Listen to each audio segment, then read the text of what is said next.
34 kontestabli ġew promossi fil-grad ta' surġent f'ċerimonja li saret fil-kwartieri ġenerali tal-Pulizija. Preżenti għal din iċ-ċerimonja kien hemm il-Ministru għall-Intern, Sigurtà, Riformi u l-Ugwaljanza Byron Camilleri u l-Kummissarju tal-Pulizija Angelo Gafa. Is-surġenti l-ġodda se jkunu stazzjonati f'diversi taqsimiet fosthom fil-Gender Based and Domestic Violence Unit, l-FCID, distretti, Border Control, fil-Laboratorju Forensiku kif ukoll fis-Cybercrime Unit.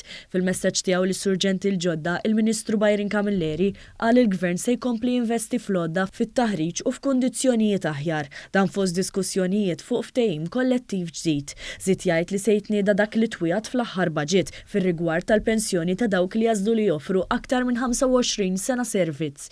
Il-Kummissarju tal-Pulizija Angelo Gafa qal li l-Korp tal-Pulizija qiegħed jaħdem f'soċjetà li qiegħda tkompli tinbidel u għalhekk irid ikompli jadatta għal din il-bidla. Qabel il-ħatra uffiċjali s-surġenti l-ġodda lestew kors ta' 12 ġimgħa fl-Akkademja tal-Forsi Dixxiplinati f'Takandja fejn fost is-suġġetti li nataw taħriġ fihom kien hemm investigazzjonijiet ta' inċidenti ta' traffiku, informazzjoni dwar il-liġijiet kriminali u proċeduri tal-qorti, investigazzjonijiet fuq xeni ta' reati, kif ukoll tarif dwar l-ingaġġ mal-komunità kif għandhom jgħinu lill-vittmi tal-kriminalità, informazzjoni fuq drittijiet fundamentali u l-kodiċi tal-etika tal-pulizija.